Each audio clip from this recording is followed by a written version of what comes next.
Good evening, everyone, and Happy New Year to you all. This is our Henry County Board of Ethics meeting for 6 p.m. Tuesday, January 23rd, 2024. We're going to do a quick roll call and welcome our new members in. We have District 1, Ms. Ethel O. McCormick. Here. Right. District 2, Craig Simmons. Here. District 3, Lauren B. Smith. Here. District 4, Aquila Henderson is our chair. She's absent. District 5, Desmond McLean, your vice chair. Tax Commissioner's appointee, Cynthia Cornell. Here. Tax Commissioner appointee, Antonio Taylor. Clerk of Superior Court, selected alternate members, Thomas Marie. Present. And Ms. Felicia Harrell. Present. All right. Well, welcome to everyone. Welcome to our new members, Ms. McConnell, Ms. Smith. We're glad to have you all here. So we're gonna run through this real quick and real efficiently. So we're gonna start with B, a board vote for approval of meeting minutes for 12/8/23. If I can get a motion to for those minutes to be approved. I make a motion that we approve the minutes of 12/8/23. All right, motion made by District 2 Simmons. Could I get a second? A second. All right, second was made by Ms. Cornell. All right, those minutes have been approved. We'll start with our general updates by our ethics administrator.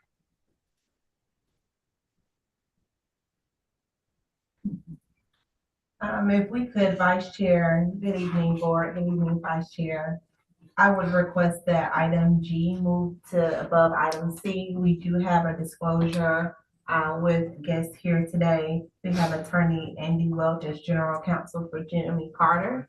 If we could go ahead and address that first, so that if they so choose to be excused, they could be. So we can have the board motion and second that if the board so chooses, then we would request that be moved up to above item C. Okay, could I get a motion to move item G in place of item C, presentation by ethics officer of disclosure 2023 DC3 Andy Welch as general counsel for Jimmy Carter. Can I get a motion for that? Not everybody at once. A motion that would make that change to the All right. agenda. Can I get a second? A second. Might want a second. Second. Oh, I'm sorry. I'm sorry. You gotta speak up. I'm sorry. Okay. All right, second by Ms. McCormick. McCormick. Okay. All right, gentlemen, you all have the floor. Thank you. I'm sorry, was that approved unanimously? Yes, I'm sorry. That was approved unanimously. Thank you, Mr. Vice Chairman. Members of the Ethics Board, first, my name is Andy Welch. Would you prefer I stand or sit? Whatever's comfortable for you. I just want to make sure I can see everybody, so let me just stand. That way I can see. As you may know, I do general work for the Water Authority for Henry County. And Mr. Carter is the chairman, was the chairman at the time. He's no longer the chairman of the Henry County Water Authority. He's now still a board member of the Water Authority Board. We are here today because the Senate Bill 22 and your Code of Ethics require that that disclosures are made prior to contracting with an agency of the, and the definition of agency includes the Henry County Water Authority. Interestingly, though, the Senate Bill 22 and the Code of Ethics pertain to decisions that are made, official actions that are taken. And it defines official actions taken by the Board of Commissioners of Henry County or a commissioner or the county itself, but it does not pertain to boards or decisions of the Henry County Water Authority. Nevertheless, we still decided to submit our application to you, our disclosure to you, and we had asked that you would review that and then make a ruling on his compliance with that disclosure requirement. So we've submitted a letter to you outlining a couple of things. One, Senate Bill 22 has some, I think, just some difficulties in how the language is written. And so when you take a reading of it, you find there's some problems with language. And so I've outlined that in my letter G. Aside from that, we still felt like, Mr. Carter felt like that it was important that he go ahead and disclose. And so prior to the Water Authority voting on the sale of surplus property, this is what it pertains to. I'm sorry, I should back up and tell you that.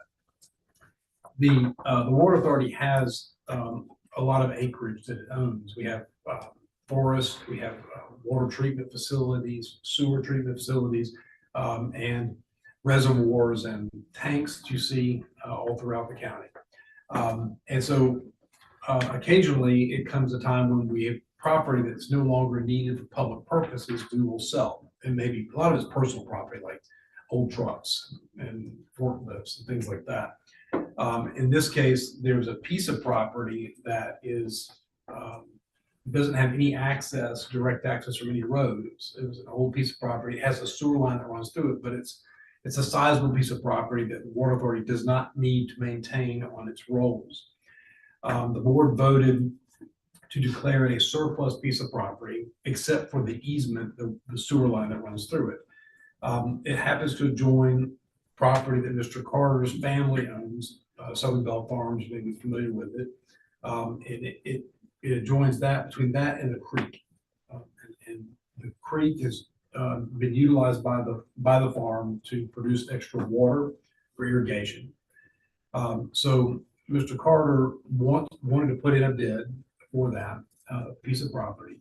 The Water Authority ran notices in the newspaper of the sale of this surplus property, accepted sealed bids in the newspaper for 4 consecutive weeks, which is longer than most any statute requires, but it's what our enabled legislation requires. Prior to coming to the board for a vote on approval. Then we also sent it to all the adjoining property owners, because really, if it's a landlocked piece of property, only the adjoining property owners would probably have an interest. So we sent notice to the addresses of each of the property owners adjoining, which included the family. And the family has a corporation that they own the farm in. And so we waited and we allowed for time for everybody to submit. Anybody that wanted to buy the property could submit it. In addition, the Water Authority also went through and got 2 appraisals, not 1, but 2 appraisals for the property, which we use as the baseline amount. So in other words, we were not going to accept any bid that was under that the average of those 2 appraised amounts, which it came out to be just under 50,000. And so 2 independent appraisers come up with a value. Mr. Carter has nothing to do with any of those things. This is all run by staff. It's all internal. It's run through my office and run through the general manager's office at the Water Authority. Once we got the appraisals back, we put out the bids. We told everybody the minimum amount had to be, I think it was 49.6 or as the minimum appraised value that we would accept. We waited for sealed bids to come in after the advertisements were run and after the notices were sent out. And we waited and we set a date. And on that date, we got only 1 sealed bid in. And it was Mr. Carter's family corporation. And he has interest in that corporation, which is why the disclosure. Once that was done, we only had that 1 bid. So it is an exclusive bidder now. There's only 1 bidder for the property. So now we have this unique bidder. And we decided that we would, Mr. Carter actually said, I want to wait. I don't want the board to make a decision on accepting the contract while I'm there. He made a disclosure to the board and on the minutes and withdrew from any discussions about that. Mr. Carter asked that we make the disclosure to you all, and we postponed the decision. It was going to be last year, December. We postponed it to January. Your meeting, because of the storms that we had, was also postponed. So we met again. We postponed it again so that you all would have time to hear this. He felt the most comfortable in that. I think the other board members felt more comfortable with that. So that way the disclosure is made to you all. You can render an opinion as to compliance with the disclosure and anything else that we've asked for in the letter. And I think I've covered everything up to date. So we're now wanting your opinion and you to weigh in on the disclosure requirements, and hopefully we have satisfied those with the board. We submitted an affidavit that gave you sworn information about Mr. Carter, the corporation, and his role on the Water Authority Board. And we've also, and I'm happy to provide you with copies of notices and other documents you might need relevant to that. But I think for the purposes of disclosure, I hopefully we've complied with the requirements of the Code of Ethics and with SB 22. We asked, so let me stop there because I think that is a summation of why he's here today, and why the Water Authority wanted you all to be made aware of this, and see if there's any questions about that. And then I can maybe go into the details of my letter from a few weeks ago. I have a question. Was there ever a sign posted on the property that the property was for sale? No, no sign, and there's no road that goes by it. So even if there was a sign, it'd be stuck in the woods.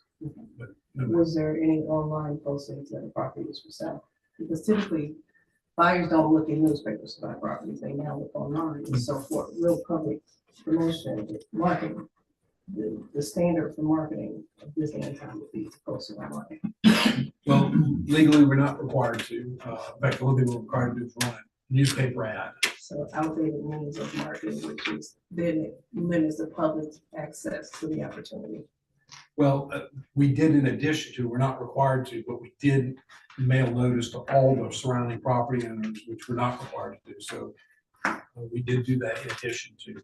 And so we complied with our legal notice requirements, and in addition to, we mailed to these surrounding property owners. But based on standards of today, you technically didn't give public the proper access to bid on the property. Because if you only came back with one bid and you only got the surrounding properties, you can't see it from the street, you never posted a sign or any signs addressing it or promoting it, even on the street corners, to let people know the property exists, then there's a limited understanding that that property is available, which I understand the need and how they've accessed the creek and how important it is for the property. But technically, the public hadn't really been notified properly because they don't go to the newspaper to look for properties. I disagree. Technically, I'm and a legally, realtor. Technically and legally, that is all we're That's the legally problem, required though, to the do. standard is outdated. Well, that's a different issue for updating our legislation, but that's not a legal question for us. How big of a parcel is this? Mr. Carter, I think it was 12 acres on that. 16. 16. 16 acres for $50,000. Who did the appraisal? I was just about to say, that's already bad thing too. That Yeah, appraisal's fault. two in the, one from Macon and one from Mike Biggers was one of them. I don't have the names of both. Do you have, can we see copies of the appraisal? Let's see if I have it with me. Is this You somebody- may, but I don't think I have it. Is this somebody you all hired to do the appraisals? Yes, Okay, yeah, the Water Authority hired. okay.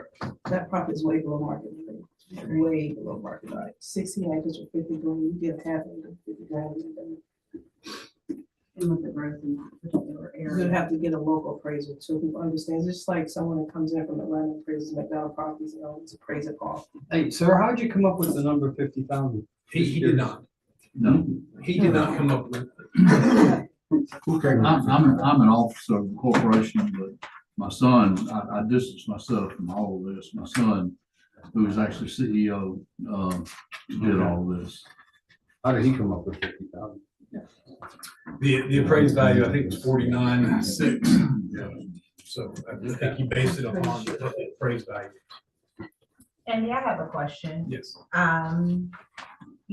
I hear you mentioned that they took the average of the two appraisals, Correct. and both of those appraisals, averaged together, is that the $49,000 number that you mentioned? Yes. Okay, and is that anywhere near what, the fair market value is? Do you know? That is the fair market value. As Well, we based on those required- As appraisals? we are required to determine as based on those two appraisals. Do you know what the county has determined the fair market value to be? Is in excess of that. It would not be in the county's best interest financially to sell that 16 acres for $50,000. Financially, it just doesn't make sense. Well, if I may, right now, there are no taxes that are collected on because the assessed value is held by a public entity. So it's, no taxes are collected. So in the county, in Henry County's best interest is to receive tax dollars on the property, which it would when it's transferred to a private entity, such as Mr. Carter's corporation. As it stands right now, it collects 0 tax dollars, so it receives 0 revenues into the tax rolls of Henry County. It is in the best interest of the Henry County Water Authority to dispose of the property. The board's already voted to made that determination, and voted to do so. So So what do the proceeds from the sale of any land, the water authority, what does that go to? it goes to our general fund. So what does that include? The general fund for infrastructure repairs? Oh, yes, or- yeah, I mean, the Water Authority provides all of your, if you have public water, and it's Henry County public water, then all of the proceeds from rates and from a 2 mil tax go into the general fund to pay, the 2 mil tax is used to pay off bonded indebtedness that we have for our water treatment facilities and our wastewater treatment facilities. And then the rest of the money goes to pay for maintenance of lines, extension of lines, and administration of all. So with all the growth in Henry County, I guess my question is, how is it in the Henry County Water Authority's best interest to sell 16 acres of land for $50,000 when you have growth Yeah. everywhere? The water This authority- property serves, it was acquired, I think, by donation to the Water Authority.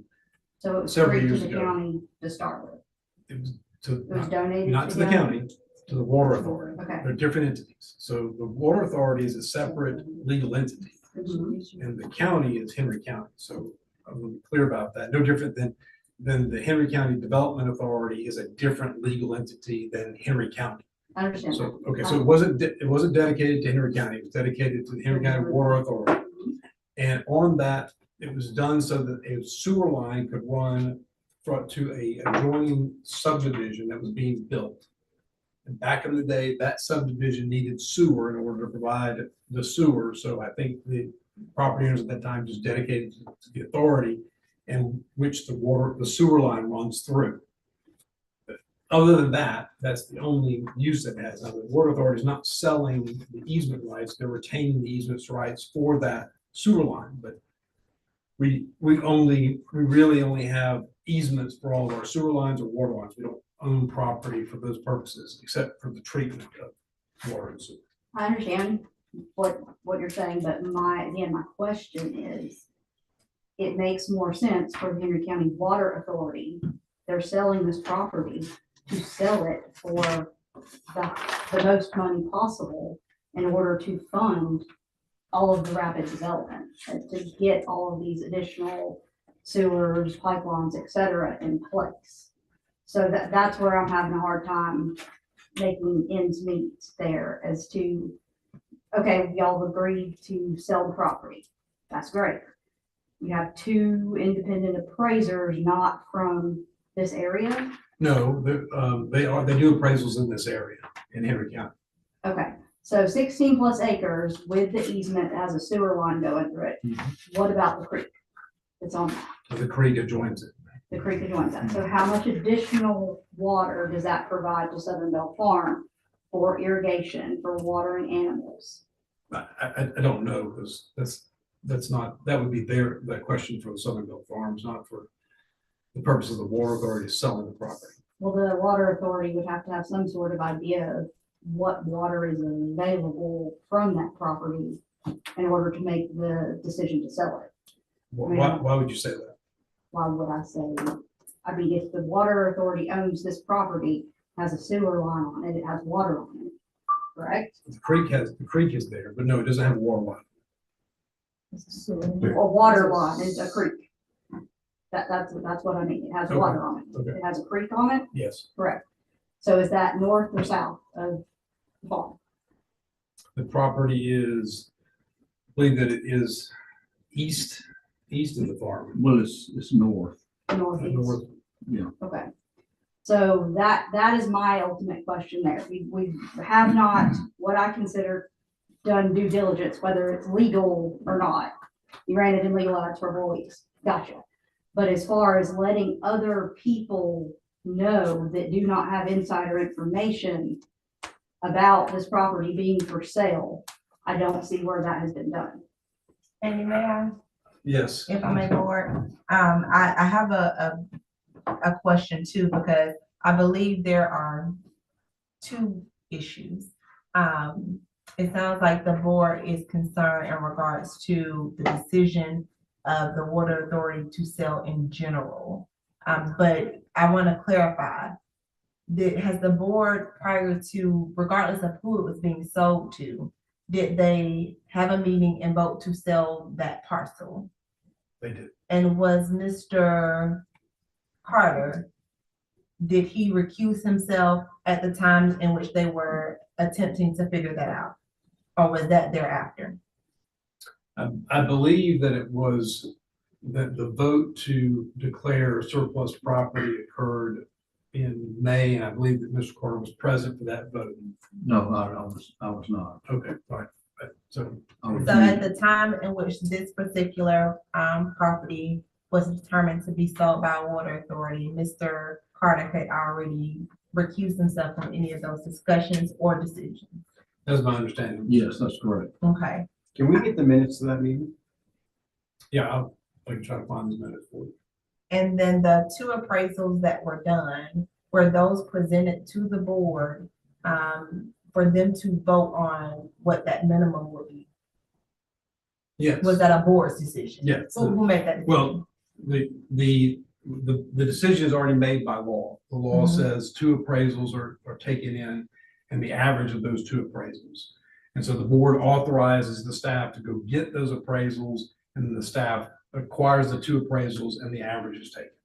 So Okay. it's not a, once they voted on it, it just happens as a matter of law. I can't imagine an entity having 16 acres and allowing it to be sold for 50 grand when they know they can make a heck of a lot more to benefit whatever needs they have with their budget.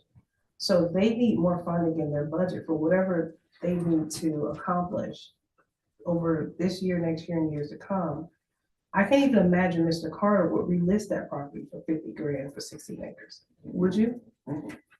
Well, If you, if it was your land, 16 acres, would you honestly relist that land? well, we aren't in the hunt to purchase the property to sell. This would be part of our But would farming you, operation. is the question. Oh, no, I mean, It doesn't make sense. I don't know many entities that will only go by one bid. Two. I don't know any Yes, entity that yes, would want yes. to One sell property One and bid. not Yeah, it was, properly um, expose two to lady it. equals Oh, okay. Because Yeah, usually that's they right. go out. and I don't they understand bid why on an entity would want to sell property and not expose it to as many people as possible to point. create a bidding war to get the max amount for that particular property. Because most In order to municipalities, fund that's what they the- do. I would have bought it for 50 grand, 16 acres. You would have, everybody at this table would have bought it had they known it existed. Has the You water can't know it authority used exists. these two appraisal companies before? There's a conflict. Yeah, I believe they've used one before, and the other one I think was new to the other one. But I gotta check. We use several appraisal companies, and because we have to get easements on a regular basis for water and sewer lines, we are constantly using different appraisal companies to come in and do those appraisals when it matches our schedule. Was the minimum bid published? Did people know what the minimum bid Yes. was? Not in the standard way that we publish and sell properties. It's not. No one goes to, I can't remember the last time. I've been selling real estate since 2014. I can't remember the last time somebody came to me and said, there's a property in the newspaper I want to buy. Because Was they it in just the don't Henry go Herald there. or the Daily Report? Our legal order is the Henry Herald. Was there any It's a other property declared surplus that was posted for sale, or was it just this one? This is one. And when was the last time that the water authority has actually sold surplus property? Do you recall? We sell surplus property on a sort of on an annual basis, where we will, but that's personal property, not real property. So Okay.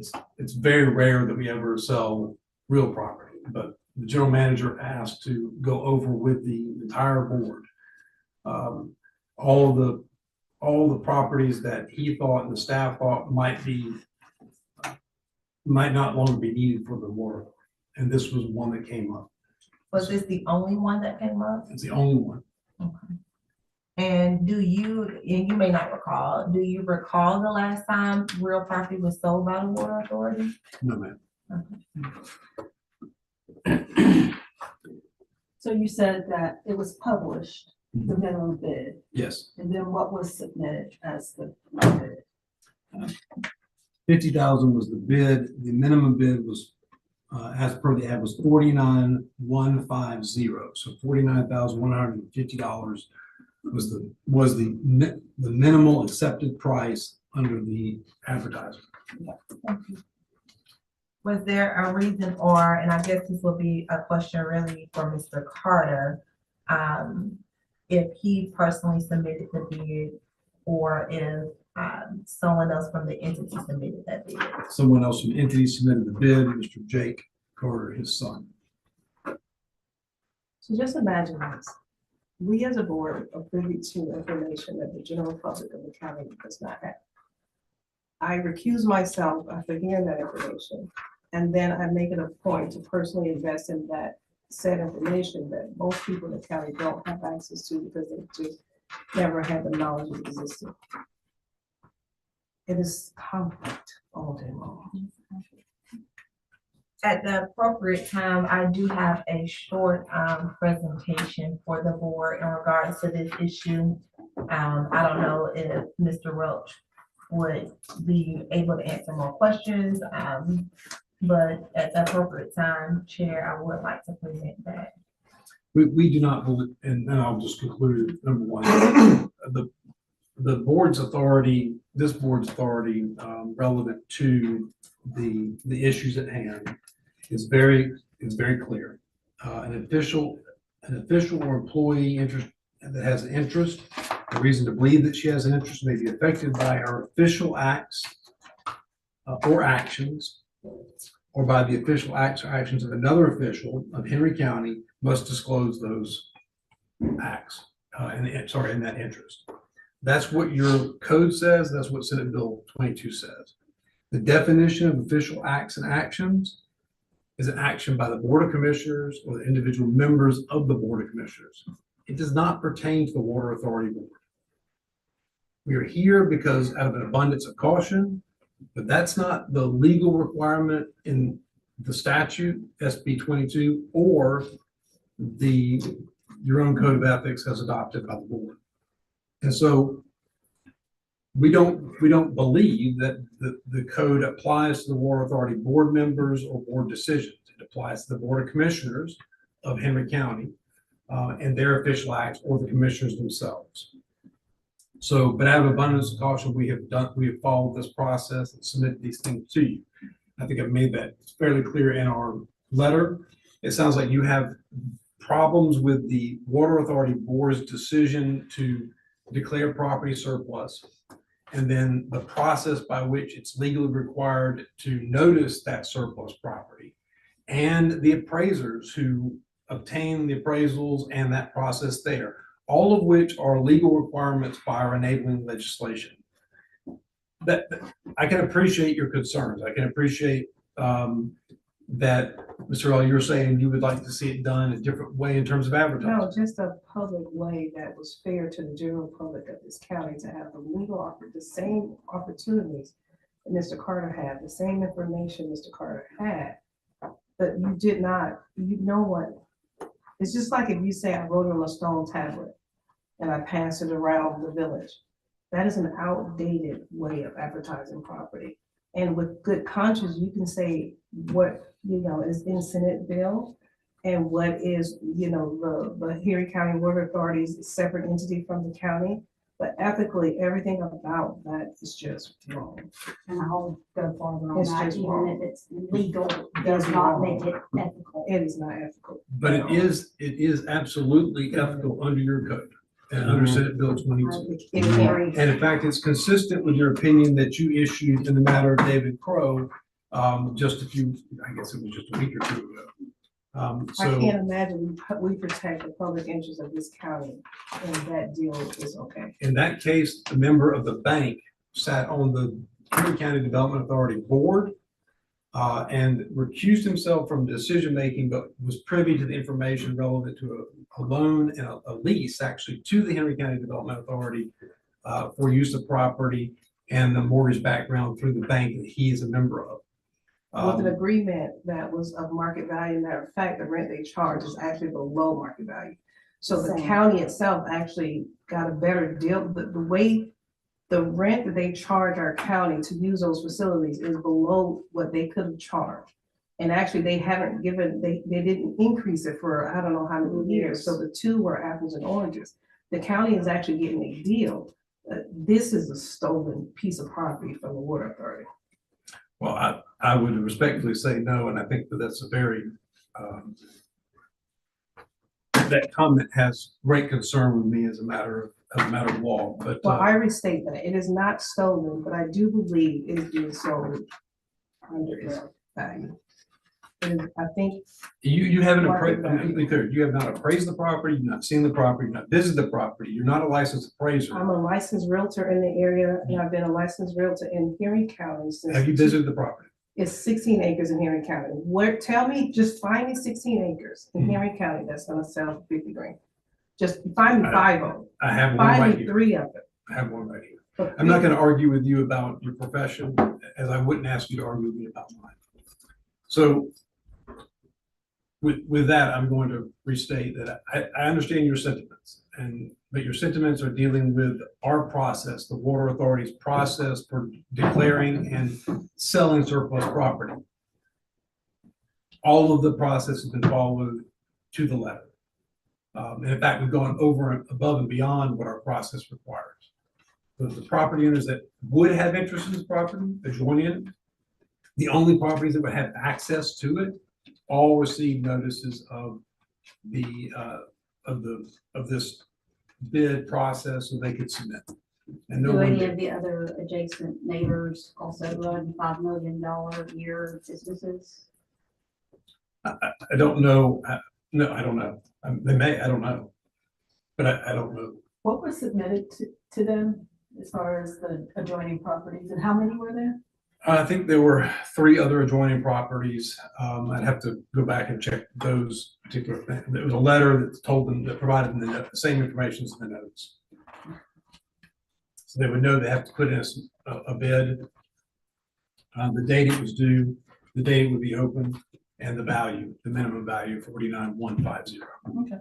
How long was Mr. Welch, we that? appreciate, oh, I'm sorry, go ahead. 4 weeks. Yes. Yeah, no, we appreciate you all coming by and being transparent with us. I think, of course, with you all being transparent, it only opens it up to questions and concerns that we have, basically with Henry County's agenda with making this a county of ethics. So we want to make sure that it's equal all around. We're gonna let Ms. Bullard present what she needs. If there's any other questions, hopefully you all are patient enough to stay and listen to those. if that's okay. Yeah, we're happy to stay.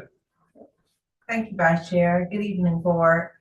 In regards to disclosures, I always give you all the same background, which comes directly from Senate Bill 22, which says that an official or an employee who has an interest obviously has to disclose that interest to the board, give written disclosure, which was done here. If it does involve any contracts in Henry County, if they're about to become a party, as well as the Board of Commissioners, the ethics officer. So we're obviously here on the disclosure because of this requirement.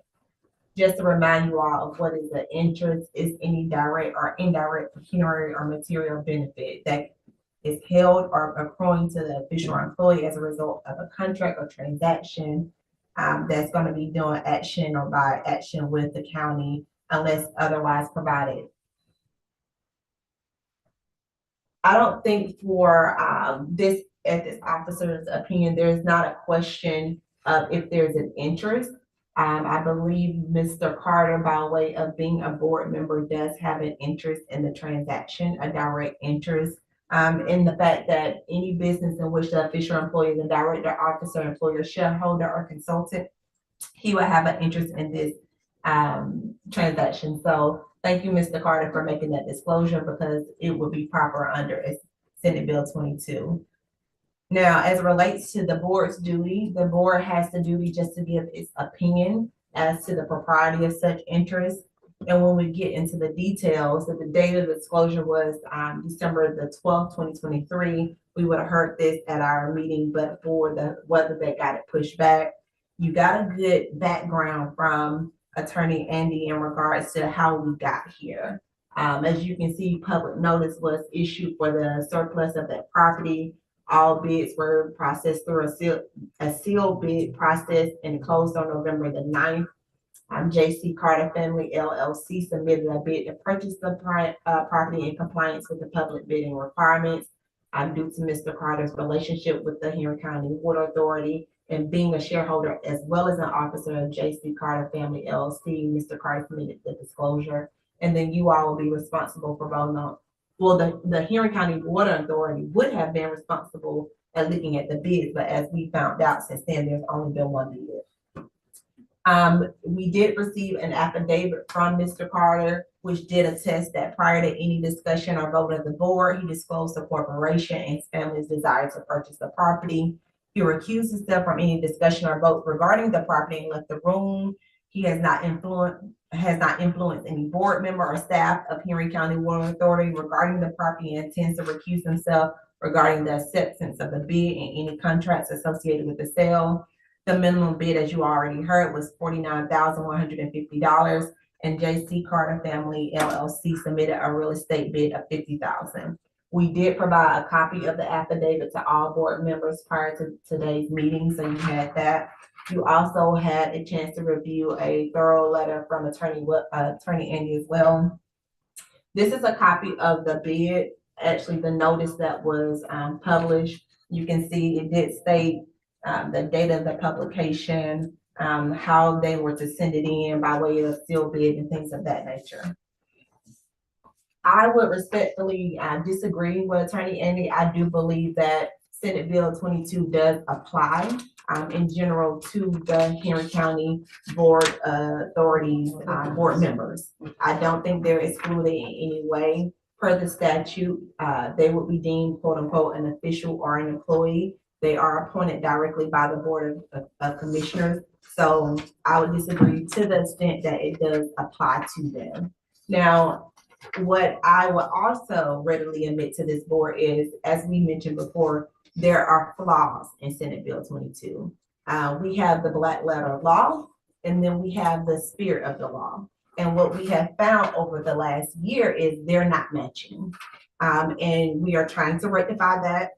We have been meeting and trying with various attorneys just to try to clean it up per se.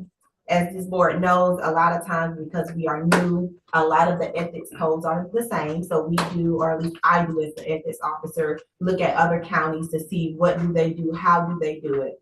I will tell this board, many counties, or at least some counties, have exclusions and have particular things to do when an official or an employee wants to contract with the county. There is a step-by-step process. It's not that they necessarily cannot, but they can under certain protocols. If you all remember the case with Mr.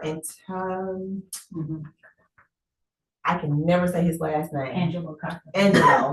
He was our first disclosure, and the board had some concerns about how he was getting the business. It was not open to the public.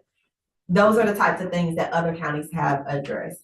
The problem that we have with our code is it's plain and simple. Henry County should not enter into any contract involving services or property with an official or employee of the county or with a business in which an official or employee of the county has an interest. And it gives 4 exceptions. First exception deals with a bank, if there's a depository for county funds. Second exception is a lending institution with the lowest APR. Third exception is if there's a contract for services in which the business is the only available source for goods or services. Or the fourth exception is if there's an emergency situation.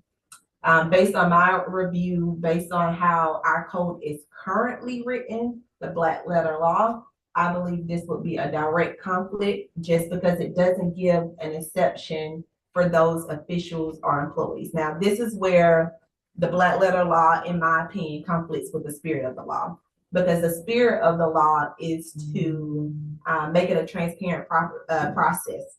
is to provide transparency to the public. And if that's done, then that satisfaction of a conflict will be essentially satisfied. Now, Attorney Welch did mention the fact of the legal requirements being satisfied. One thing I took into consideration is the legal requirements of how things are done are the legal requirements that unfortunately we cannot change. Even if they're bare minimum standards, our board cannot make them do more than what the law says they have to do. And that brings about an internal conflict, but the letter of the law has to be followed. And if the letter of the law has to be followed and they have the right to sell property once the letter of the law is followed, then that satisfies essentially that requirement. So in my review, their letter of the law was followed. It was a public process. It was run in a newspaper, which is typically what courts still do, which doesn't make it right. All legal notices are ran in a newspaper, even to, it can be a father whose rights are about to be terminated. They still run it in the newspaper.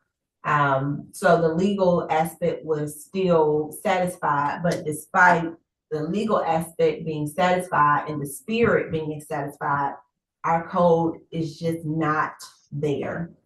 We don't have that exception. It's just very black and white. I will compare this to Mr. David Crow. I think one of the things that was a little different too is the type of entity that that was a constitutionally created entity. And so there was the constitutional officers and essentially the entities were intended to be excluded from Senate bill, which is another problem with Senate bill anyways, that also needs to be cleared up. So ultimately, the board has to give an opinion as to the propriety, what you all believe, whether or not it will be a conflict of interest. That is my analysis, solely strictly not on necessarily the price or not necessarily of how it was ran, but more so of the code itself just does not give that exception. And although I believe that it should be a standard of how things should be done, it's just not there. So at this time, the board, if you all have any more questions for me, if you have any questions for Attorney Andy, and if I understood the board correctly, you all do want a copy of the appraisals and the minute meetings, correct? Correct. Okay. Mr. Vice Chair, I do have the minutes. This is the minutes. I was asked if I might. Okay. You asked me if there were other properties that were being considered. There were 10 properties that the board considered, and the board voted to only declare one surplus. And I have those minutes here. And you'll note from the minutes also that Mr. Carter recused himself from that discussion. And that was back at the May 18th meeting that Mr. Carter was telling you about. So I do have a copy of those minutes for you. And we also. And I can make a copy for the board if the board. And we also, I forgot, we had also discussed a piece of property for possible sell to a cell tower company or lease to a cell tower company. The board ultimately decided to move in that direction. We did seal bids on that lease for a cell tower company to come in and build a cell tower on our property. The board decided later that they did not want to move forward with that approach.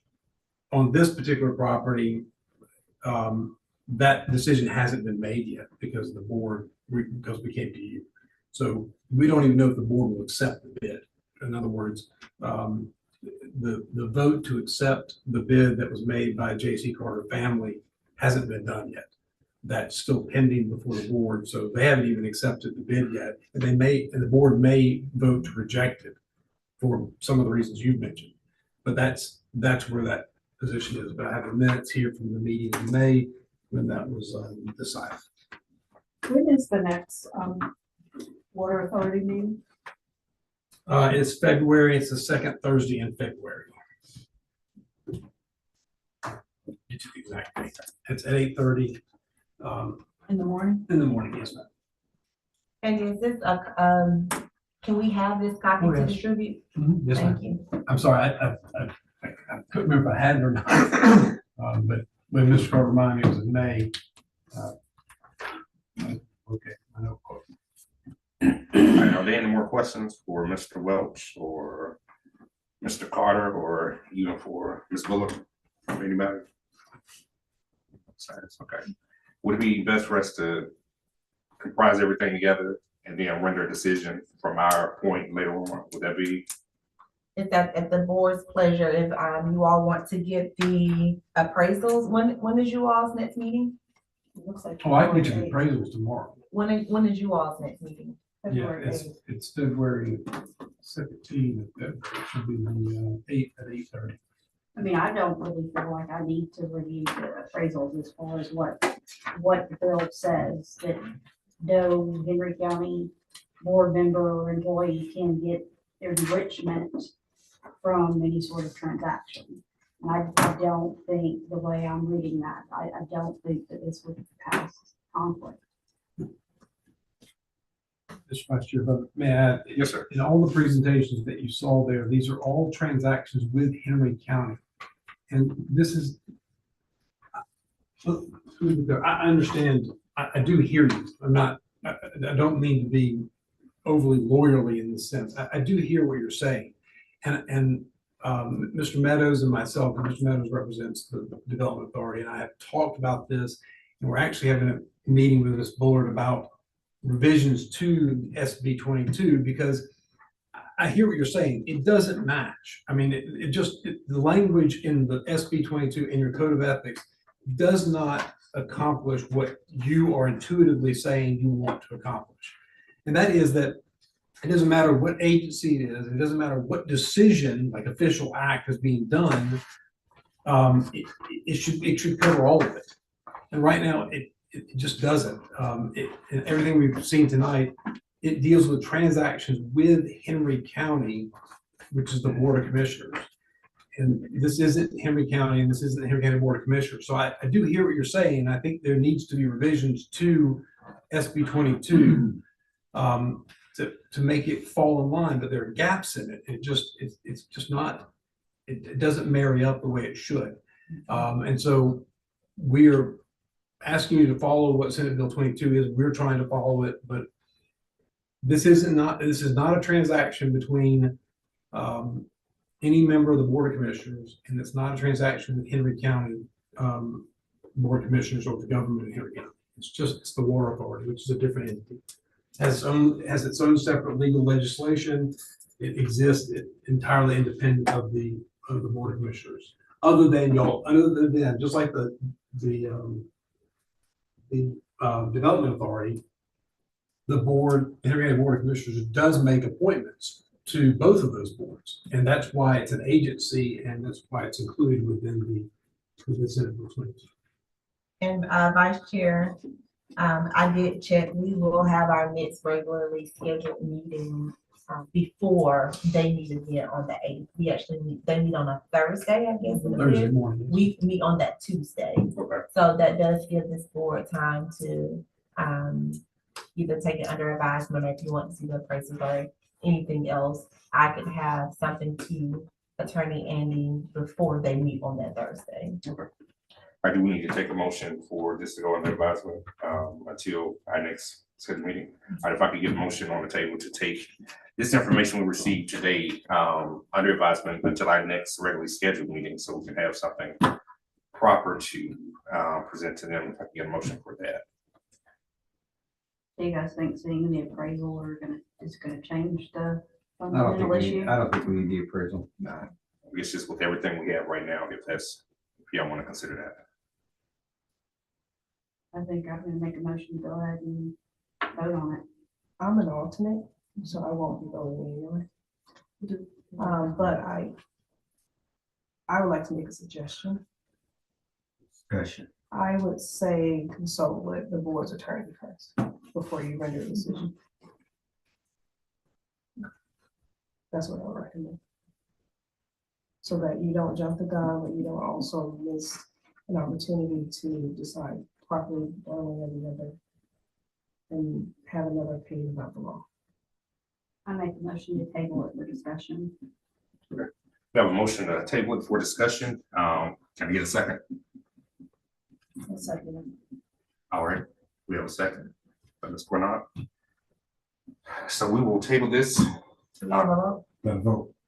Huh? Can I get a vote? Oh, I'm sorry. All in favor? No. All opposed? Okay. So it's favored with us. We will table it until our next meeting. Gentlemen, we thank you all for being here. Yes, If nobody has anything else, you all have a safe night. thank you very much. All right. Thank you, Mr. Martin. Thank you for your time. Have a good night. Thank you. Mr. Carter, get a better jacket, sir. Oh, It's cold out Oh, there. Georgia. No. I love it. That's actually pretty nice. Yeah. All right, sorry, next, you all wanna start with your, lead? Okay. All right. The general update. All right, so we'll do the general update by our ethics administrator. Good evening, board. So I just have two quick updates. The first one is I'm happy to announce that we have two new board members. So it's Miss Olivia McCornell for District 1 and Miss Bree Smith for District 3. So, ladies, if you haven't introduced yourself, you're welcome to do so now. Hi. Thanks for jumping in. My second and last update. If you look at your packets, it's the basic compliance and ethics academy overview. So we are looking to attend this basic compliance and ethics academy overview. It would be ideal for it's ideal for professionals with some compliance knowledge and experience, which me and ethics officer board have. So the program supports and enhances and helps us understand better different aspects. If you go to the second page, you can kind of do an overview of what different topics are going to be discussed at the conference. And it's, let's see, it's May the 6th, May the 5th through 6th through the 9th. So if you look through the agenda, it's just, I think there's a lot of topics that would be helpful for myself and this board to attend. I did speak with the administrator of the Ethics Compliance Academies, and I kind of asked her which one she would recommend because they have lots of conferences. They have conferences all over the place. So she said, since we are just starting, our office is fairly new, she said that she would recommend this one, Basic Compliance and Ethics Academy, for that week of May 6th. She said, because it's our first time attending, it would include, our registration fee would include our membership fees as well. So that would be $2,975 per person, and that includes our registration, all the material that comes with the class, with all the agenda. It includes breaks, lunch, just all the material that they might provide for the classes. The hotel reservations, if you look on the, I think it's the 4th page, it's about $1,300 per person. Flights is the last page, and that's approximately $735 for both of us to fly round trip to and from San Antonio. So for both of us to attend would be a total of around $9,387.80. So we just wanted to bring that to the board's attention to see if we weren't able to go last year because we didn't have it in our budget. So this year, since we do have money in our budget to attend, we are hoping that we'll be able to do that this year. And it's just to the board's discretion. And that's all I have for the board. If anybody has any questions or Do you have to file a travel voucher with the county or anything? we have to, I have to fill out travel forms, and all that to be able to get approved to use or to purchase all like flights, hotels, and do all the bookings. So yes. You guys send? Well, I was wondering, because I'm looking at other dates that are earlier than the May 6th. Is there a is there an opportunity to go even earlier so that we can take advantage of that? So those are all the other dates for other conferences that they have, but this is the only one that they had that she recommended for ours. Because they also do corporate compliance for the medical field, and most of those are geared towards medical. This is one of the ones that was geared more towards like government and other entities. Okay, so That's why I asked them. these aren't also the basic compliance and ethics dates? No, Oh, no, those were, different ones? yeah, those are all different. They even have some that actually are not listed in here that I didn't see. They have one like in Europe, and they have one in Brazil. And Oh, y'all ain't getting that good. like all over the place. We're going to Brazil. Right, exactly. Tom will not let you leave without. So this is one of the, like I said, this is one of the ones that we were just, I did call them just to kind of get clarification, because I did see a lot of like medical stuff. So when I spoke to the administrator of the program, this is the one, kind of the one that she recommended us going to. Because the other ones are, they're either compliance, they have one, I think it's in Dallas. She said that's more geared towards medical fields. But this is the one that she recommended for us to attend for the first time. Thank you. Do it. Do it. Alright. So we need to go ahead and vote on that, right?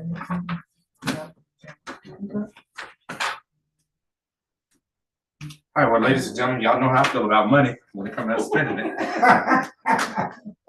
Of course, if Madam Chair was here, she'd be like, run it, but we'll leave it up to a vote. If you all are in agreement to our ethics officer and administrator attending these conferences, if I can get a motion for them to go ahead and run it, that's fine with me. I make a motion for them to attend in May the 6th or 9th. All right, second. Question. Uh-oh. You can't Is the motion withdrawn? Yeah, I guess. Yeah, motion withdrawn. Gone, but I have a question. It wasn't gonna be I a put in the question. session, but then. Yeah, but we have We got a to, motion we have on to come back again to the motion, but if you have a discussion, Is that going to interfere with our date, our next step before they, makes it? No, it does not. I already looked. I just want you to go. I don't want you to go down there. I'm hating on you. Okay, yeah. so we're gonna put that motion on the table again. Ms. Smith. I make a motion for Gigi and Teresa to go to Texas. Exactly. All right. All right, all those in favor, Aye. say aye. Anybody opposed? Hey, ladies, y'all got it, learn. Any other? That's my last update. Okay, all right. That's it for our administrator. We will now have our general updates by our ethics officer. Good evening again, board. We have general updates as it relates to our board ethics training, you all's annual training, as well as the legislative session that has just commenced. As it relates to the ethics training, we have a virtual platform. If I could jump and shout and dance, I would, because this is not only very much needed, but it was very challenging. As you all know, we don't have an IT department. It's Gloria and I and us trying to figure out Canva and social media and all these other things. So one of the things we had to figure out was virtual composition for this virtual training. So we have beta tested it with elections started this week. Was it this week or last week? Last week, and it has gone well. So we did elections training the first 3, maybe 2 weeks in person, and then we beta tested it last week. Does phenomenal. And what typically happens is I went to elections, I set it up where they can play it. They get the acknowledgement forms, they have everybody fill them out, they scan and email them to me after every single session. So it works very well. Our next step is to get it on Power DMS so that we can reach a larger source, fire, Parks and Rec, police, things of that nature. So the board has already voted that you all want training annually. You all have discussed that you want it biannually in person, and then on the off years will be virtual. You all also discussed that if it is fire, police, Parks and Rec, their seasonal admin, elections, and boards, then they can do virtual. Those are the kind of harder ones to reach. So, Bruce, excuse me, if you Yes. could just explain to Ms. Smith and Ms. McCormick exactly what the Power BMS platform is, that way. So the Power BMS platform is the platform that the county uses where all employees log in to conduct trainings and get information, see their policies and procedures. Every Henry County employee has access to this database. It's a really, really powerful tool that I'm honestly still learning how to use, but they're able to, or we're able to do trainings on there. It'll keep track of training anniversary dates. So we'll know when their anniversary is coming up, when they need to take it again. They're able to e-sign documents as well. I think they are. We're still trying to figure out its whole function, but that's what Power DMS is. The last thing is, in your package, you have a draft letter that if there's no issues with it, if I don't hear anything from the board, I guess I'll give you all within 2 days that I'm gonna be sending out to the county manager. That is just a general update of where we are. If you look at that letter, I am very ecstatic to say that we have our final numbers and 73% of all county officials have been trained. That's a huge number when we're looking at our neighboring states, not states, counties. And out of that 73, 16 have been excluded with permission. That's the fire, that's the Parks and Rec, because they needed that virtual platform. And the other 11% are non-compliant. That's a really, really low number.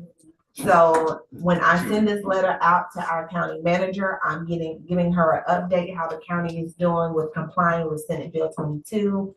I did mention to her the issue of in-person trainings. As you all recall, we no longer have access to the admin building. So Gloria is going to start working with Parks and Rec to see if we can use the room that we used previously. So we can start training 2024 individuals that may have gotten hired. In addition to that, or lastly, we are letting her know those specific people. So I have them down to names that are non-compliant. We're sending her that list. Not only will we be sending her the list, but we are sending each person individual a notice of non-compliance. So all of that will go out. I'll let the board review that letter. If there's any proposed changes, just let me know within about 24 to 48 hours, and I have that out by the end of the week. Can I say it now? Hmm? Yeah, tell you now, so then I won't have to Sure. think about it. Because, second paragraph from the bottom, when you say you're gonna send out notices, it's gonna be written notices, and then are they gonna, I would just say written notices, and if they're gonna be mailed or emailed. If they're, yeah, I was gonna say email them if they're county employees, keeps a record of it. Yeah, So we'll be sending a written notice of default yeah. to all county emails. However you Okay. decide to send it, yeah. And then the only other question, well, a couple questions. No, I don't. Actually, I was gonna say congratulations to David. It's pretty good. But two, the 3, the continual practice in-person ethical training every other year, is that gonna be like based on employee date that when they did the last one? Is it gonna be weekly, monthly, quarterly, like where you like basically say we have these many this month, these many this, you know what I mean? So we're trying to do it based on the last time they did it, their anniversary Okay. year of taking So the it's gonna be class. And based on Power their DMS anniversary. should help us track that. Gotcha. That's all. So it's be a lot of overlap of training, basically. It'll be continuous training, but a And we lot of continue overlap. training. Does Power DMS give you a receipt of the date that they did it? We still haven't gotten in the system to see how that works, so I'm not sure.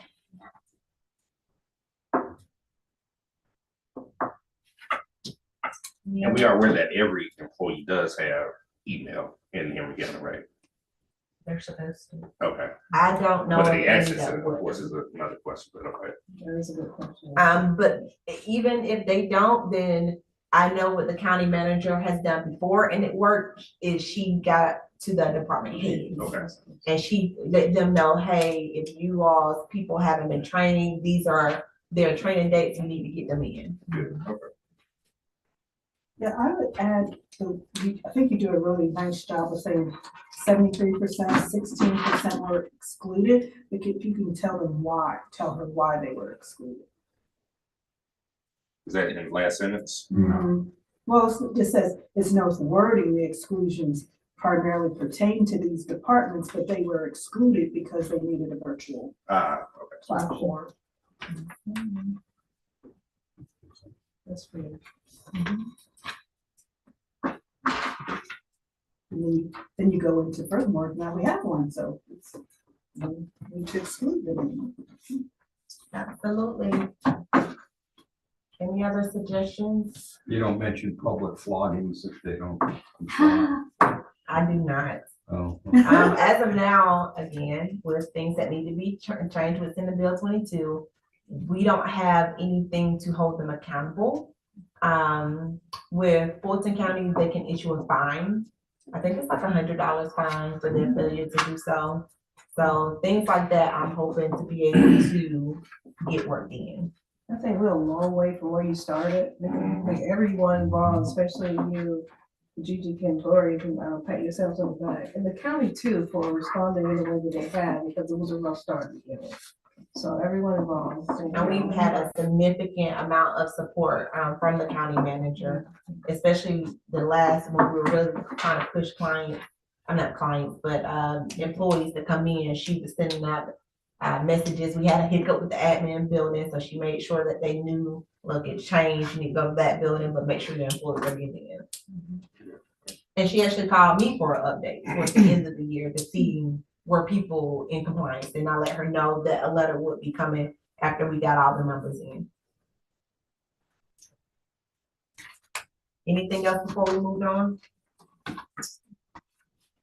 The last, or not the last thing, but the next thing is the board training.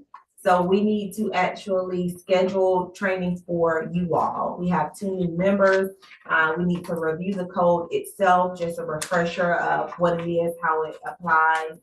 We also need to review our rules and procedures to see if there needs to be any additions or anything, any changes. If you all like it, if you feel like something didn't work well, I will have suggestions for you all for what I feel like didn't work well. We need to set a date for that. Probably the earlier the better, because now that the board has hired general counsel, we expect our hearings to resume pretty soon. And we do have a couple of final hearings that need to be heard. So if you all can possibly look at your calendars in February. Yes, ma'am. Like what type of time frame will we need for training? I would say expect at least, I would say 2 to 3 hours. And I'm open to weekends, I'm open to Saturdays, Sundays, whatever works best for you all. If you all want to start at 4 o'clock, if you all want to do a week, it's up to you. So if you all can just kind of start thinking about I mean, I'd dates. rather knock it out one Saturday morning and just get it over with. And I'm open to that. If you all want to do like a 9 to 12, if you all can get me a Saturday that you all know that you're going to be free, that would be awesome. And then I'll also get with our general counsel to see how their schedule will look in February as well. Okay, I object to my Yeah. Saturday morning because track season is about to start and my Saturday's gonna be tired. So Well, whatever day during the week, y'all. My Saturday was tight. I will let you all Sunday, kind though, of get together and I'll start an email and put everybody on email. We can kind of just work some dates. Yeah, if DG can just kind of get some together and just throw out some suggested dates and let's get a consensus for that. So when everybody's on. Sounds good. One thing I had a question, it might not be time for it, is that I thought our next meeting was on the 13th. Okay. Because Because of the water authority meeting is on the 8th, our meeting is actually after their meeting, Yeah. which we will meet prior to. Yeah, so which we have may to need render to decision do a prior. special call meeting possibly. Yes. You're right. I looked at You were looking at. mhm. Yeah. It's Thursdays. Yeah. Okay. So that's one thing we February will 13th know. would be our first meeting. good catch. So special meeting prior to the water authority. If Mr., well, I know he'll probably give me those documents needed. I can get with general counsel as early as possibly tomorrow or Thursday. I'll get with them, check with their schedule, and we can discuss that. And then I have an answer for you all. Just move our meeting from the 13th to the 6th. I haven't uploaded anything. Can I ask if we can go into executive I know, session we do. at some point? during this meeting? Yeah, I see, It yeah. is in I was regards to looking at that, legal, legal matters, Yes, it is. the hiring of legal matters, not legal advice. Well, the start date. Oh, so the hiring, yeah, Yeah, the personnel start date, the portion. actual, yeah, showing up part. We could. Okay. Would you like to, wait for the updates, or you wanna address it now? Let's do it after the updates. We still have E and F. Yeah, ENF, let's get to ENF first. Okay. And then we'll go into, executive session. The last update is in regard to the legislative session. If you all remember last year, we sent some suggested changes to the sponsor of Senate Bill 22. Unfortunately, they were unable to get to the changes. They did not reach the floor at all, just because they had a lot of other legislative things that came up. So the first session was January the 8th on that Monday. As Attorney Andy has already told you all, I reached out to all of the board's attorneys because we want to give Senate Bill 22 we want to iron it out. It needs to be ironed out. So I wanted to start an open discussion in regards to proposed changes of how to make it more black and white, even down to definitions. I've had some dispute as to how things are to be applied. By way of example, a former employee, if they're no longer employed, can the board move forward? Can they not move forward? What are the conditions because they're not an employee anymore? Those things have been questionable. I don't know if you all know, but we do have a new county attorney. So Friday, I will be meeting with a county attorney. I will be meeting with Attorney Andy, Attorney Meadows, which is the development board attorney. Those are the only two board attorneys that we have in the county to look at Senate Bill 22 and see where the gray area is, see how we can iron it out to make it more feasible for everybody. I think the clearer it is, then the easier it is for people to understand it, the easier it is for them to abide by it, the easier it is for you all to apply. One of the things that I'm looking to include is some whistleblower protection. We don't have that for our employees. Employees don't want to come forward if they feel like they can't feed their families tomorrow.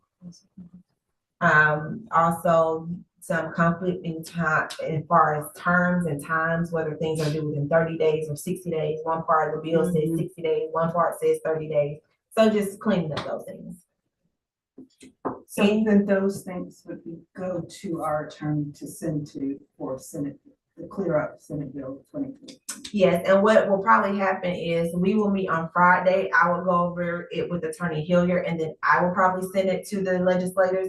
Just because previously they have requested me to, I sent it last year, and then they have requested me to send it this year. Okay. So that way they'll just kind of know where it's coming from. Any other questions? If not, then we can move right to our probable cause hearings. All right, so we have Sharon Sagan versus Amika Pitts Bank. This is our 2023 EB11. As it relates to this matter, we do have personal jurisdiction. If you all recall, and for our new individual, personal jurisdiction is simply, do we have authority to hear over the person, hear this matter? Are they a Henry County employee or official by definition of the code? Are they excluded by definition of the code? We do have personal jurisdiction because this individual is the director of the election and voter registration. Next thing is, do we have subject matter jurisdiction? That's our 11 violations that you see here. If it's not in those 11 violations, we cannot hear it. I.e., if it's something regarding labor law issues, workplace discrimination issues, things of that nature, the board will be unable to hear it because they would not apply to any of those 11. In this matter, we have both personal and subject matter jurisdiction, so the board can move forward. The allegations of this complaint is in regards to misuse of position and incompatible interests. We did send out a copy of the complaint to the board, but I wanted to specifically highlight this for you all because this is what we received. It says what criteria is used for selecting the director of elections and voter registration, who recommended Ms. Banks, what qualifications are required, what criteria is used to terminate an unqualified director, what background is performed to ensure integrity and competency for a position. A simple Google search revealed a recent bankruptcy case before she was hired by Henry County. Ms. Banks married an ex-con who was recently released after serving 20 years for armed robbery, assault and battery, and drug trafficking. Ms. Banks has been an extensive TikTok library of videos she's made, including inside the elections office. She has state and federal tax liens. Myself and 2 other folks I know went to the elections office to obtain copies of severe elected official CCDRs. No one in the office knew what a CCDR was, unacceptable. There are numerous complaints about recent elections that she was hired that, in my opinion, should warrant a recall, to include candidates left off of ballots and provisional ballots being used, but no verification of provisional ballots. District 2 and District 5 commission districts were flipped, and we folks were turned away and told they could not vote at the precinct where they voted before. Who recommended Ms. Banks? So I'm sorry I read to you all like your kindergartners, but I felt like it was important for you all to see it as they filed it. I actually met with this individual in person to get further clarity. As you all know, the code says that we have to have concise and clear allegations. This seeks to be more of questioning certain decisions of why things are the way they are. So as it relates to my recommendation is to dismiss for lack of probable cause. I did meet with her and we're asking questions to see if there was anything further she can give me about violations, and I didn't get anything besides more so of going and asking questions and nobody being informative enough to help her. So my recommendation to the board is to dismiss it for lack of probable cause. What was the original, you said misuse of position was the? It was misuse of position as well as Against who? incompatible interest Against who? against the director, the director of elections, Miss Amika Banks. Does she appoint herself? She did not appoint herself. She Okay. was hired by Henry County. So what, maybe I just missed, but what was the allegation other than her Yeah, what does she do? personal life? Misuse. The questions that you all have or the questions that I have. Okay. And even in meeting with her, when I was asking her, like, what specifically did she do to misuse her position? Now, she did mention the bankruptcy that she have had, but that's not a legal misuse of her position. She mentioned a lot about her husband. When I asked the incompatible interest, as the board knows, incompatible interest means that you're providing services or things to someone else that's incompatible with your job. She's not a director or deal with any other precincts elections besides Henry County. So I just could not find anything, any clear and concise allegations as the code requires. If the phone is here, y'all already know. I would take that spirit on too. So we're making a motion on this, correct? All right, so on position E, for probable cause on case 2023 EV11 Sharon Sagon versus Amika Pitt Banks. We found that there's no probable cause in proceeding with this. Can I get a motion on that? And if I can get someone a second afterwards. Motion to dismiss. Motion to dismiss, yes. All right, so we have a motion on the table to dismiss for lack of probable cause. Could I get a second? All right, second. Ms. Smith made the motion, the second, all in favor? All opposed?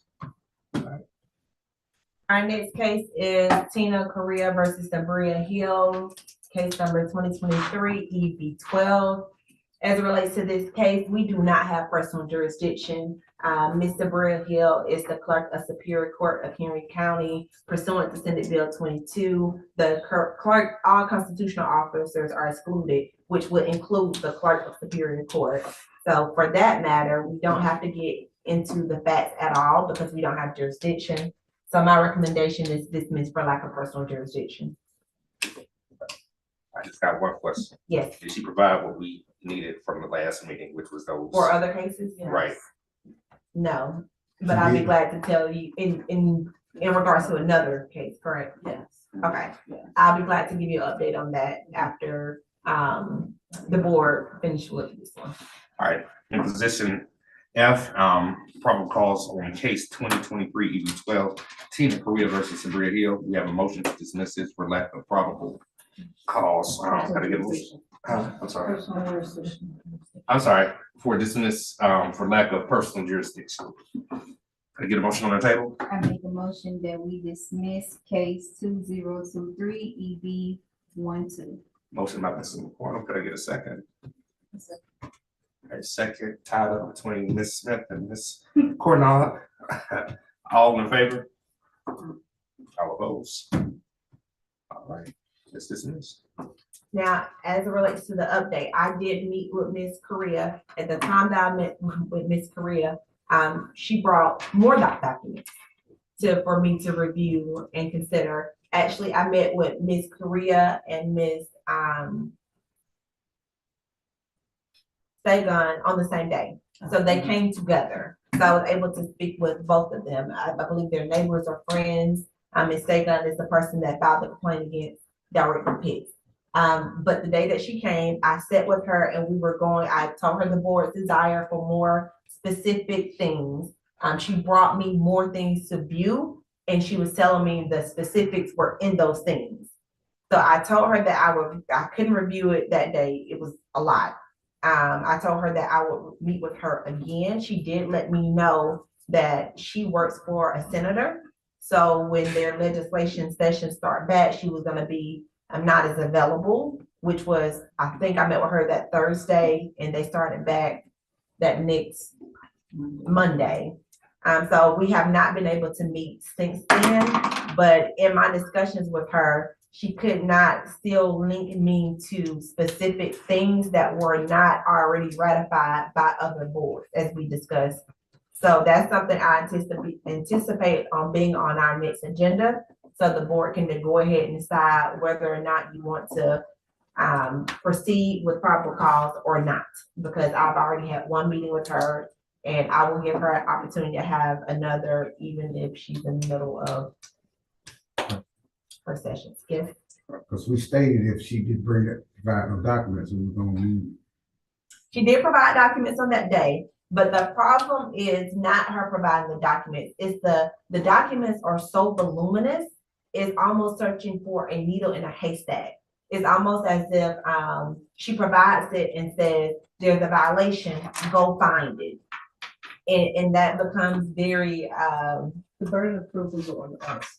And it becomes very difficult. So that day when she brought the new documents, I did tell her I will review them, but unless she can sit down with me and show me where it is and articulate to me specifically what the action is, that's the violation, then I won't be able to find it. Because we did make a motion that we would move on. If we get all- And I did inform her of that day.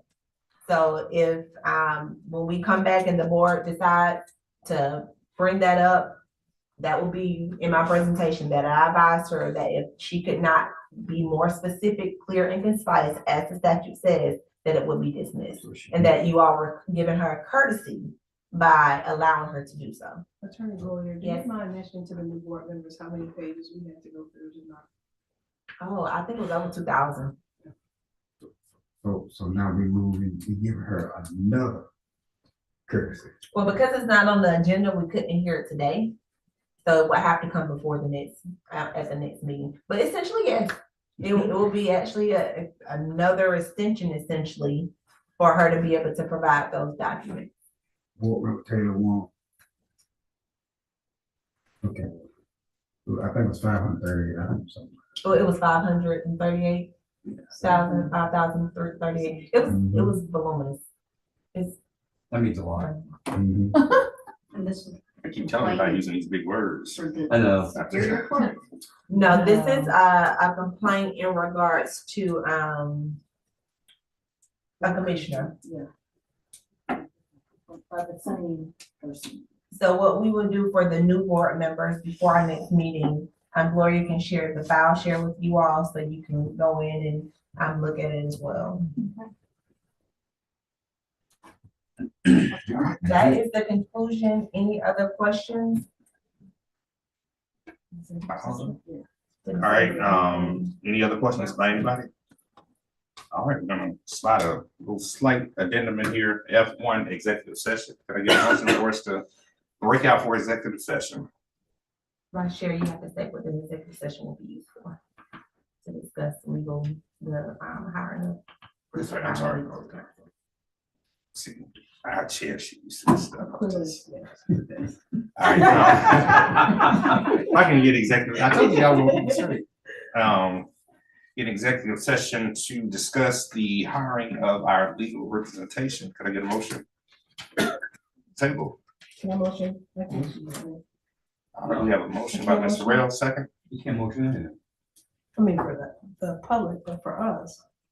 Yeah, give me a second session. So could I get a second? I make a motion to put it to All right, I thank you, sir. all right, a second by Mr. Simmons. We are in executive session. Oh, well, all opposed? She Or- seconded. Okay, All in favor? No, All in no, favor? hey, all in favor? yes. All right, any opposed?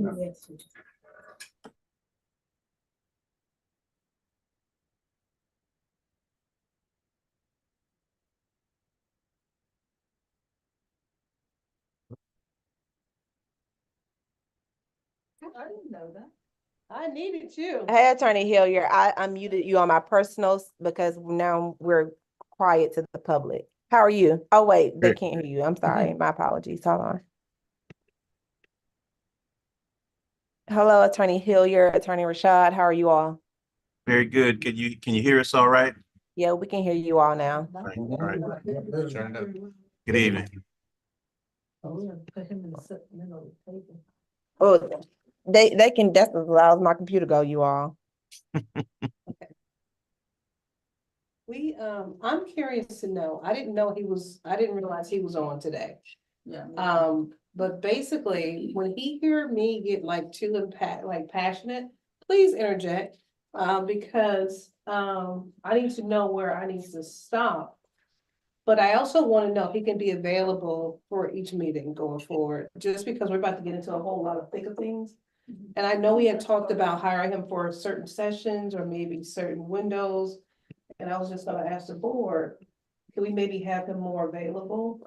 I think he is, yes. Okay, he is, Mhm. okay. So he will be attending going for all of our meetings. If you all remember, we've been kind of testing out Zoom, which is why he's on Zoom, because eventually, Madam Chair discussed all of you all being in Zoom and nobody being in person unless needed for whatever reason. So Attorney, when we talked about hiring Attorney Hilliard, we did let them know that they would be Zoom. So he is on here and he's been here since before the meeting started. You all just couldn't see him. And we look forward to being in person with you. Some gets lost in translation for us but we were hanging on the edge of our seats listening to you talking to Mr. Hanging on the edge of mine too. Okay, because that's all I can ask is like the hiring portion in executive session. Yeah, that's the only but part he's you here. can. Yeah, so he has fully been retained. I think the only thing we need from you all, Attorney Hilliard, is we need the invoice. A detailed invoice. A detailed I'm still in- waiting on that. I haven't received it, so I'm sorry, Gloria. hey, I can't get you guys paid until I receive the invoice. I haven't received it yet. Okay. We will get that to you tomorrow. Okay. Thank you. And then as far as hearings, will they be working with us on hearings too? Yeah, but we get rid of here. I'm sorry. Oh, for hearings, will they be available working with us Mhm. for hearings? Yes. Yes. Mhm. Did you all have any other questions for him? In regards to, That case. not that I'll get with him for that. And Attorney Hilliard, I know we had spoke of, you all doing some training on the parliamentary portion. And so when I quoted the board 3 hours for their training, I did include that. So I would anticipate that that could be squeezing within those 3 hours. Would that be okay? Absolutely. We'll make ourselves available for that. That'd be great. Okay. We need that training immediately. Wow, for you? Yeah. All of us, for me, we need that training immediately. Did you all have any other questions in regards to Welcome on board. his scope of his duties and starting and things of that nature? We look forward to working with you, and I think we have some good information from you about one of the original questions you asked about liability. Then we'll send that to Ms. Bullard this week. I think it'd be useful for you all, and you'd be interested in it. Awesome, awesome. And I don't know if you all know, but we do have a new county attorney. I believe they actually just started maybe last week. I did not know that. I heard you announce that. So Yeah, so I will be meeting with her on Friday. I'll be sure to get her contact information as well. And I'll get with one of you all tomorrow in regards to my meeting about Friday. absolutely. Thank you. You're welcome. Anything else? And Quilla, someone is gonna give an update on her. I heard that she was in the hospital. We can do that after the meeting is over. Do you mind? Okay. Just one. So because my carpal tunnel is bad, I'm gonna put this back down. And then if someone can do the motion to go out of executive.